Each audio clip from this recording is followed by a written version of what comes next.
नमस्कार दोस्तों, स्वागत है आपका एसएससी लर्निंग पॉइंट में। आज हम करेंगे 12 फरवरी की शिफ्ट 3 का पेपर। चलिए स्टार्ट करते हैं। जो भी बेस्ट क्वेश्चन आपको लिखे कमेंट बॉक्स में लिखना है उनका नंबर, जिससे उनको बेस्ट क्वेश्चन में इंक्लूड किया जा सके।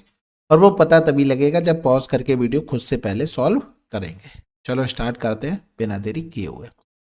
पहला सवाल है कि ए में 30 सदस्य, बी में 76, सी में 44 सदस्य। इन समूह के सभी सदस्य एक रेस्टोरेंट में गए। समूह ए, बी और सी के प्रत्येक सदस्य का खर्च औसत इतना इतना था। प्रति सदस्य खर्च की औसत राशि हमें कुल बतानी थी। इसमें देखो, जब पहले सवाल करते रहे डिविजन से कर रहे थे, ठीक है। इसको हम नॉर्मल करते हैं। 30 गुणे में 49, ये सम आ गया भाई। 30 लोगों का एवरेज इतना था, सम आ गया। इसी तरीके सभी में करेंगे तो ये सम आ गया। और ये 44 गुणे में 498, ये सम आ गया। बटे में कितना हो गया 150। यानी कि यहाँ पर 3 एकम 3 हो गया, इधर 3 पंजे 15, 3 छः 18 हो गया, 9 4 13, यानी कि 8 4 12, ये कट जाएगा। 3 एकम 3 बचा, एक 3 छः 18, 3 छः 18 हो गया। इधर करेंगे 3 पंजे 15 हो गया। अब एक चीज देखो, 4 2 6 9 6 15, इसमें तो 3 आ रहा है, ठीक है। यहाँ पर देखो 7 6 13, 6 5 11, इनमें कहीं में 3 नहीं है। 6 6 12 1 13, इसमें भी 3 नहीं। 4 4 8 में भी 3 नहीं। यानी कि कहीं ना कहीं 3 कॉमन लेते तभी तो कुछ बनता। तो ये तो आंसर नहीं हो सकता, क्योंकि इसमें 3 का मल्टीपल आ रहा है। 8 4 12 तो 14, ये भी हो सकता है। 8 2 10 11, 8 2 10 तो 12, ये भी नहीं। दो ऑप्शन हमने कैंसिल आउट कर लिए। अब देखो आसान इतना हो गया। अगर हमने यहाँ पर देखा तो ये बन गया हमारे पास 49, यानी कि 490 बन गया। इधर 56 हो गया, तो 14 चौकू 56, 76 गुणे में 14 चौकू 56, यानी कि 4 छंग 24, हाथ से लगा दो, 4 सत्ते 28, 2 30, 14 का गुणा करेंगे तो 14 चौकू 56 हो गया। यानी कि इधर लिख लेंगे, ठीक है, ये लिख लो। इधर 11 गुणे में 4 गुणे में 166। अभी बताएंगे ऐसा ही इतना ही क्यों कर रहे हैं। 4 छंग 24, 4 छंग 24 और 2 26, 11 का गुणा किया, 11 चौक 44, हासिल लगा 4, 11 छक्का 66, 66 में 4 जोड़ दिया तो जीरो आ जाएगा। यानी कि ये हो गया 04। तो 6 4 10 की जीरो, हासिल लगा 1, 10 5 15। यानी कि ऊपर हम जोड़ रहे हैं तो 50 आ रहा है, और नीचे कर रहे हैं तो 50, तो जीरो से जीरो कैंसिल आउट। यानी कि कुछ भी आंसर होगा उसमें हम 5 का गुणा करें तो इनो डिजिट हमें क्या मिलना चाहिए, 5। तो एक ही ऑप्शन है यहाँ, तो जीरो बना देगा। और ये वाला हमने काट ही लिया था पहले। तो थोड़ा सा स्मार्ट स्मार्ट अप्रोच लगाई हमने, कर लिया। नहीं तो आप डेविएशन मेथड लगाओ या फिर प्रॉपर गुणा भाग करो। ठीक है। अगला सवाल। आयुष अपनी कार से चंडीगढ़ से लुधियाना तक इतने की और इतने से वापस आता है। चंडीगढ़ और लुधियाना के बीच की दूरी इतनी है, तो पूरी दौरान औसत चाल। देखो डिस्टेंस कांस्टेंट है दोनों का कंडीशन में, तो एवरेज स्पीड का फार्मूला 2s1 प्लस का s2। ठीक है, डिस्टेंस कांस्टेंट और दो स्पीड दी हो, डायरेक्ट आपको ये फार्मूला लगा देना है। 2 गुणे में 77, गुणे में 63, दोनों का सम 7 3 10, 7 6 13 हो गया। तो ये एक बार, ये 2 बार, यहाँ पर करेंगे ये 10 आ गया। यानी कि 6 3 9 और 3, यानी कि 69.3। अगला सवाल। जब कोई वस्तु 4000 में बेची जाती है तो अर्जित लाभ इसे इतने में बेचने पर होने वाली हानि का 10 गुना है। यदि वस्तु पर 20% का लाभ अर्जित करना हो तो उसे किस कीमत पर मूल्य पर बेचना होगा। देखो 4000 में बेची जाती तो अर्जित लाभ, यानी कि 4000 बेचने पर हमें लाभ हो रहा है, तो हमें एसपी से सीपी घटा दिया तो लाभ हो गया। और इतने में बेचने पर हानि हो रही, यानी कि इस कंडीशन में हमारा सीपी बढ़ा रहा होगा। कह रहा था बेचने पर होने वाली हानि का 10 गुना, यानी कि हानि का 10 गुना। अब देखो इसको चाहते हम नॉर्मल भी कर सकते, लेकिन ऐसे में भी टाइम नहीं लगता, इसलिए इसी तरीके को बताते हैं। नहीं तो रेशियो मेथड से भी बता सकते हैं। वहां ज्यादा चीजें क्यों, जब यही आसान है। नॉर्मल करो ना आप। भाई 10 सीपी हो गया, ये सीपी इधर आ जाएगा, 11 सीपी हो गया। इधर एक जीरो और बढ़ा देंगे भाई, 10 का गुणा किया, एक जीरो और बढ़ गया, तो ये हो गया 7900 और प्लस में 4000 हो गया। तो जोड़ लो भाई, 0 0 9 और 7 4 11, यहाँ से लगा एक 3 हो गया, बराबर में 11 सीपी हो गया। तो 11 से भाग करेंगे तो 11 दूनी 22 हो गया, 9 बचा, बस 29 का मल्टीपल चेक कर लो। 20% का लाभ चाहिए था, तो ये भी आसान है बिल्कुल। ये सीपी पर 20% का लाभ, तभी तो एसपी बनेगा। तो कैंसिल आउट, 0 12 ने में 108 हो गया, आंसर आ गया। अगला सवाल करते हैं भाई।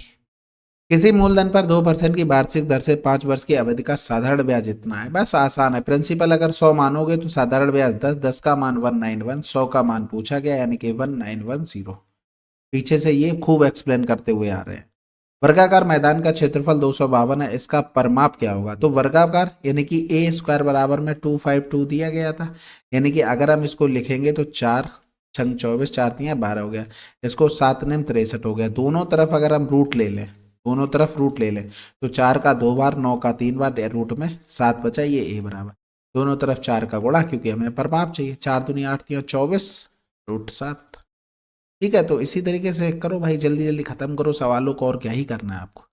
दो ट्रेनें इतने इतने की चाल से विपरीत दिशाओं में गति कर रही हैं। एक ट्रेन की लंबाई इतने मीटर है, उन्हें एक दूसरे को पार करने में 19 सेकंड का समय लगता है, दूसरी ट्रेन की लंबाई बता। तो देखो भाई, एक ट्रेन 180, दूसरी ट्रेन x की है, और ये क्या हो गया डिस्टेंस, अपॉन में स्पीड करेंगे तो हमें क्या मिलेगा? टाइम मिलेगा। ठीक है, तो टाइम 19 सेकंड। अब ये कह रहा था विपरीत दिशा में, विपरीत में तो स्पीडें जुड़ जाएंगी, यानी 150 मीटर प्रति सेकंड में हमें समय दिया गया था, 5/18 कर लेंगे। बाकी कैलकुलेशन कर लेते भाई, यहाँ से किया तो 3 पंजे 15 हो गया, 3 छक 18 हो गया, इधर 2 तियां 6 और 25 हो गया, यानी कि 180 प्लस का x 125 बटे में 3 गुणे में 19 हो गया। तो पूरा ही कर लेते हैं पहले, 19 बना 95 हो गया, हाँ से लगा 9, 19 दूनी 38 और 9 47 हो गया, 19 से कम 19 4 23 बटे में 3। तो इधर करेंगे हम तो 3 छक 18 हो गया, और 3 सत्ते 21, 2 बचा, 3 नेम 27 हो गया, 3 एकम 3, 3 छक 18 हो गया। तो x इक्वल टू में 791.6 माइनस का 180, यानी कि 11661.6 समथिंग आंसर। कैलकुलेशन थी, बाकी तो आसान था। अगला सवाल, एक कर्मचारी का वेतन पहले 8% बढ़ाया जाता है और फिर 8% घटाया जाता है, उसके वेतन में प्रतिशत परिवर्तन भाई plus minus a plus minus b plus minus a b upon में 100। तो पहले बढ़ाया गया प्लस, फिर घटाया गया माइनस, प्लस माइनस माइनस 8 गुणे में 8 बटे में 100। जब भी दोनों चीजें सेम हो और कम ज्यादा की बात करें तो डायरेक्ट यही आंसर आ जाता है, वो भी माइनस का, यानी कि हानि वाला आता है, कम वाला। तो 64.64%। ये चीज ध्यान रखना, बाकी डिटेल में भी लिख सकते हो। 15 चौकू 60 हो गया, 9 और 4 13 हो गया, और 9 तियां 27 हो गया, तो 7 3 10 यानी कि 40। आगे देखते हैं भाई, एक बेईमान दुकानदार अपने सामान को क्रय मूल्य पर बेचने का दावा करता है, हालांकि वह एक ऐसे बाट का उपयोग करता है जिसका वजन वास्तव में उस पर लिखे वजन से 37% कम है, उसका लाभ परसेंट है। देखो भाई, ग्राहक से तो 100 के पैसे ले रहा है, लेकिन 37% कम दे रहा है, यानी कि यहाँ पर 63 दे रहा है। तो कितने का फायदा ले रहा है? 37 का। किस पर? 63 पर, गुणे में 100, यानी कि कुछ कटना तो है नहीं। ऊपर हमें यूनिट डिजिट क्या चाहिए? 0 चाहिए 63 से भाग करने पर। तो 8 तियां 24 6 30, 0 2 यूनिट डिजिट, 7 तियां 21 और 6 27, हटा दो, 9 तियां 27 7 14, आंसर आ गया। पूरे करने की जरूरत नहीं, अगर करना भी पड़ता तो हम इस तरीके से कर लेते ऑप्शन का सहारा लेके। ऑप्शन में सबसे बड़ा 6 है, 6 36 करते, लेकिन 18 भी हो रहा तो 37 से बड़ा हो जाता, 5 ही बार जाता, 5 तिये 15 हो गया, 5 छक्का 30 और 1 31, 10 से 5 गया 5, 6 से 1 गया तो 5, उतारा लिया 0। अब ऑप्शन में देखो ये तो कैंसिल आउट हो गया, सबसे बड़ा 9 लिखा तो 9 छक्का 54, लेकिन 9 तियां 27 भी हो जाता, तो ये 55 से बड़ा, तो ये कैंसिल आउट। अब 8 का आराम से चला जाता, ऐसे आंसर लगा लेते। ठीक है, इसी तरीके से करने होते, जो रिमाइंडर बचता वो लिख लेते। कह रहा है एक व्यापारी अपने सामान का अंकित मूल्य उसके क्रय मूल्य से इतना अधिक निर्धारित करता है, वह अपना सामान 25% की छूट पर बेचता है, उसका लाभ परसेंट। देखो ये वही सवाल है, कोई भी संख्या है 20% बढ़ाई जाती है, फिर 20% कमी की जाती है, तो कितना लाभ और हानि होती है भाई, इसी से तो कंपेयर करते हैं। वही चीज यहाँ पर है, सीपी से कुछ बढ़ा तो एमपी हो गया, एमपी पर कुछ डिस्काउंट दिया गया तो एसपी हो गया। अब इसी से तो प्रॉफिट एंड लॉस देखेंगे, तो डायरेक्ट करो, प्लस का 60, 25 की छूट यानी कि माइनस का 25, और प्लस माइनस माइनस, 60 गुणे में 25 बटे में 100। आपको ये फार्मूला अभी बताया था प्लस माइनस वाला, ये वाला, यही फार्मूला लगा रहे हैं। ठीक है, तो इधर करेंगे 25 चौकू 100, 15 चौकू 60 हो गया, और इनका डिफरेंस 60 से 20 गया 40, 40 से 5 कम गया 35, माइनस का 15, यानी कि 20% प्रॉफिट। अगला सवाल, एक कस्बे की वर्तमान जनसंख्या इतनी है, यदि जो प्रति वर्ष 25% की दर से बढ़ रही है तो 3 वर्ष पूर्व तथा 2 वर्ष पूर्व की जनसंख्या का अंतर ज्ञात कीजिए। तो 25% मतलब होता है 1/4, यानी कि 4 से 5, 4 से 5, 4 से 5, ये 3 वर्ष के लिए हो गया। अगर हम 2 वर्ष के लिए लिखते तो 4 से 5, 4 से 5, यानी कि ये 4 चौकू 16, 55 25, ये 125, 4 चौकू 16 चौकू 64। अब एक चीज देखना, प्रेजेंट की दी गई, तो प्रेजेंट के हमारे पास ये है और ये है, और ये दोनों प्रेजेंट में अगर हैं तो बराबर होने चाहिए थे। तो इसमें हमें 5 का गुणा करना पड़ेगा, यानी कि 16 पंजे 80, 25 पंजे 125 हो गया। तो यहां से अब देखो 3 और 2 साल का डिफरेंस कितना है, 10 से 4 गया 6, 7 से 6 गया तो 1, यानी कि 125 का मान प्रेजेंट में हमें 1 2 3 4 5 और 16 का मान निकाला है। 25 पंजे 125, 25 चौकू 100, 1 2 3 5 अट्ठे 40, 16 अट्ठे 128, यानी कि 00 आंसर। अगला सवाल, एक हवाई जहाज इतने इतने की दूरी इतने इतने की चाल से तय करता है, औसत चाल बतानी। देखो एवरेज स्पीड का फार्मूला होता है टोटल डिस्टेंस अपॉन टोटल, तो 1320, 1760, 2095। अब टाइम निकालने के लिए देखो 13 20 ये सब क्या निकाल रहे हैं, हम टाइम निकाल रहे हैं, बटे में हमने कर दिया स्पीड। ठीक है, पहला टाइम, क्योंकि हमें जोड़ना है, क्योंकि टोटल टाइम चाहिए तो हम ऐड करते चल रहे। 1760 बटे में 352 और 2095 अपॉन में हो गया 419 हो गया। तो यहाँ से देखते हैं भाई, सबसे पहले तो 5 अट्ठे 40 से तो बात बनेगी क्या, 4 से ही काट लो पहले, 4 तियाँ 12 हो गया, 4 तियाँ 12 हो गया, इधर करेंगे 4 एकम 4 हो गया, 4 तियाँ 12, 4 दूनी 8 हो गया, 2 1 3 11 से कटेगा, 11 तियाँ 33, 11 एकम 11 हो गया, 2 बचा 12 हो गया, यानी कि ये आ गया हमारे पास 15 बटे में, या फिर 6 पंजे 30, 6 दूनी 12। इधर करेंगे, ये भी 4 से पहले काट लो, 4 चौकू 16, 4 चौकू 16 जीरो हो गया, इधर 4 अट्ठे 32, 4 अट्ठे 32, 44 दूनी 5 आ गया, इधर 5 ने 45, 5 एकम 5 4 9, 5 चौकू 20, ये 5 बार। ठीक है, तो 5 10, 10 दूनी 20, 5 25 बटे में 2, ये टोटल टाइम आ गया, तो इनको 25 बटे 2 से भाग करना। तो जोड़ते हैं सबसे पहले, तो 5 6 2 8, 8 9 8 17, हाथ से लगा 1 हो गया, यानी कि 4 7 4 11 हो गया, हाथ से लगा 1 हो गया, 2 1 3 2 5 हो गया, बटे में 25, 2 ऊपर चला जाएगा। तो ये तो बात कंफर्म है, ऑड वाला आंसर नहीं हो सकता है, क्योंकि इवन नंबर के साथ गुणा करना है। करते हैं भाई, 25 दूनी 50 हो गया, और पॉइंट जीरो लगाएंगे तो 25 सत्ते 175 हो गया, तो 2 सत्ते 14, 2 दूनी 4 आंसर। ठीक है, अगला सवाल, डेविड के दो पौधे रॉडनी और अमित, भाई सेम टाइप का सवाल होगा। देखो 15 और 16 में 1 साल का डिफरेंस है भाई, 15 और 16 साल के हैं, 22 साल बाद पैसा मिल रहा है। तो यहाँ पर ये था आर रॉडनी और ये अमित, यानी कि इनको 7 साल का टाइम मिला, इनको 6 साल को। तो जिनको टाइम ज़्यादा राशि कम, जिनको टाइम कम राशि कम मिलेगी, राशि ज़्यादा मिलेगी। तो यही तरीका आपको बताया था। तो रेट कितनी दी गई थी भाई, 8%। 8% मतलब 4 दूनी 8, 4 दूनी 8, 4 पंजे 20, यानी कि 25 से 27। तो टोटल हो गया हमारे पास 52, इसका मान दिया गया तो 23400।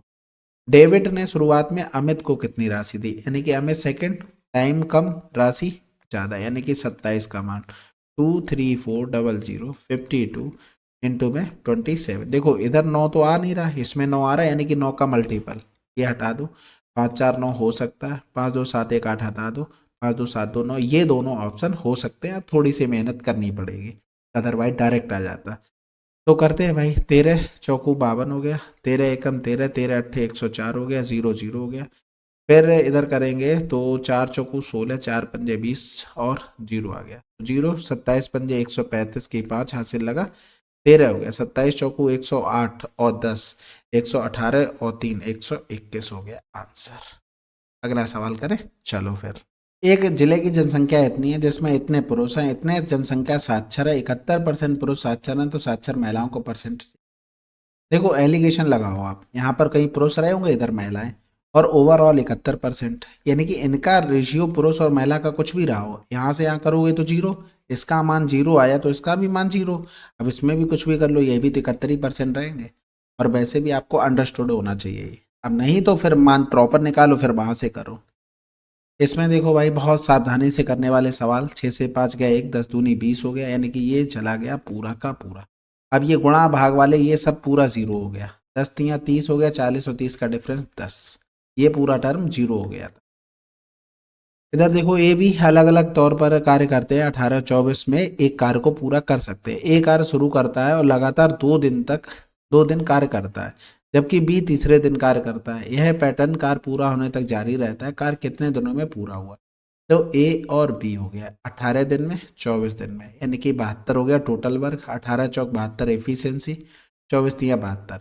अब ए और बी 2 दिन, अरे ए ने 2 दिन काम किया है, फिर बी ने काम किया है, यानी कि 2 दिन अगर ये करेगा तो 8 काम करेगा, और ये कितना करेगा 3, यानी कि 11 काम हुआ है हमारा कितने दिन में, 3 डेज में। अब 72 करवाना तो 72 तक पहुंचने के लिए हम 66 तक पहुंच सकते हैं, तो 66 तक पहुंचने के लिए ये 18 दिन इनको लग गए, यानी कि 66 वर्क होने में 18 दिन का टाइम लगा। लेकिन ये हो गया एक सर्किल, यानी कि पूरी साइकिल घूम चुकी। अब फिर से इनका नंबर आएगा, काम बचा कितना 6, तो 6 काम बचा, इन भाई साहब का नंबर आ जाएगा। तो पहले दिन ये 4 काम करेंगे, भाई देखो ये 4 दिन, 4 पहले कर रहा फिर 4 दूसरे दिन कर रहा, तो एक दिन 4 करके जाएंगे तो वो एक दिन बढ़ जाएगा, यानी कि इधर कितना हो गया 19 दिन हो गया। अब जो काम बचा है वो बचा कितना हमारे पास, 2 काम बचा है, फिर दूसरे दिन यही ना जाएगा, यानी कि ये कर देगा 1/2 दिन में कर देगा, तो ये टोटल जोड़ेंगे तो 19 सही 1/में। अगला सवाल करते हैं भाई। वह सबसे छोटी संख्या कौन सी है जिसमें 5 की वृद्धि करने पर इतने इतने से विभाज्य हो जाए। तो सबसे पहले तो देखो 5 की वृद्धि, तो 5 5 10 हो गया, वहाँ से लगा 1 यानी कि 6 3 आ गया। इसमें वृद्धि की तो 3 5 5 हो गया, इसमें 5 की वृद्धि की तो 3 7 0 हो गया, इसमें 5 की वृद्धि की तो 3 6 5 हो गया। अब ये बात तो कन्फर्म है कि ये दोनों नहीं हो सकते। क्यों नहीं हो सकते, क्योंकि इसकी वजह से हमें इवन नंबर चाहिए, और इसमें 10 भी आ रहा था तो इनो डिजिट 0 होना भी बहुत जरूरी था, तो ये 2 ऑप्शन तो मतलब इस वजह से कैंसिल आउट हो गए। अब 9 का मल्टीपल 6 3 9 7 3 10, ये नहीं है 9 का मल्टीपल, ये है क्योंकि 9 दूनी 18 आ रहा। अगला सवाल कह रहा पी क्यू के अनुक्रमानुपाती है, P1 इतना है, Q1 इतना है, P2 6 है, तो Q2 बताना है। तो देखो 15 का मान हमें 630 दिया गया, तो 6 का मान हमसे पूछा गया, तो 15 चौकू 60, 15 दूनी 30, कोड़े में 6, 6 दूनी 12, 6 चौक 24, 25, डायरेक्ट करना था, डायरेक्टली था ना, बस खत्म। इसके भाई बीच मध्यानुपाती, यानी कि मध्यानुपाती बताना कुल मिलाकर। तो सबसे पहले तो देखो आपको 2 नंबर दिए जाए, उनका मध्यानुपाती होता है √AB, तो यहाँ से 4 प्लस का √5, इसमें से हम क्या ले लें, 2 कॉमन ले लें। पहले तो इसको देखो 4 पंजे 20, 4 का ये 2 बाहर आ जाएगा, तो जो बचेगा वो 12 माइनस का 4 रूट में 5 बचा, यानी कि इसमें से हम 4 कॉमन ले लें तो ये 3 माइनस का √5 ये बचेगा, यानी कि 4 प्लस का √5 ये हो गया हमारे पास। यानी कि अगर हम अब इसको सॉल्व करें तो 4 का तो 2 बाहर आ जाएगा, इसके अलावा रूट में जो बचेगा वो कर लेते हैं। 4 तियाँ 12 हो गया, माइनस का 4 √5 हो गया, प्लस में 3 √5 हो गया, माइनस का ये 5 हो गया। अब ये तो बात कन्फर्म है कि प्लस वाला कोई आंसर नहीं, ये भी आंसर नहीं हो सकता, और रूट के बाहर 2 आना था, लगा दो, कुछ तो टाइम बचा। 12 से 5 गया 7, और 4 से 3 गया 1, ये √5 हो गया, ये 2 आंसर। अगला सवाल, इसमें देखो भाई एलसीएम हमें बताना, तो एलसीएम में सबसे बड़ा नंबर सबसे पकड़ो, जैसे 2 की पावर 3 है, इधर 2 की पावर 2 है, यानी कि 2 की पावर 3 आ जाएगा। अब 2 की पावर 3 में ये भी इंक्लूड होगा, ये चला गया। अब हमने सबसे बड़ा 9 की पावर 3 पकड़ा, तो 9 की पावर 3 ये तो चला गया, 9 की पावर 2 9 की पावर 3 में आ गया होगा, यानी कि ये तो दोनों हो गए हमारे पास, 2 की पावर 3 9 की पावर 3, और ये चला गया, ये भी चला गया, आंसर आ गया। अगर हम देखते तो 13 की पावर 2 लिखा था सबसे बड़ा, ये देखो, तो ये हटा दो, 13 तो उसी में चला गया। अब कुछ बचा है, 19 की पावर 2 बचा था, यानी कि ये 19 भी 19 की पावर में 2 भी आ गया, खत्म। ये पूरा कर लेते। ऑप्शन किया करो, ऑप्शन से बहुत फायदा मिलता है। चलिए फिर, ये 12 की शिफ्ट 3 थी, आशा है कि आपने अच्छे से रिवीजन किया होगा, अच्छे से आप कर रहे होंगे, और साथ ही साथ वीडियो कंप्लीट करते हो तो डन तो जरूर लिख दिया करो। मिलते हैं अगले वीडियो में, तब तक के लिए जय हिंद, जय भारत।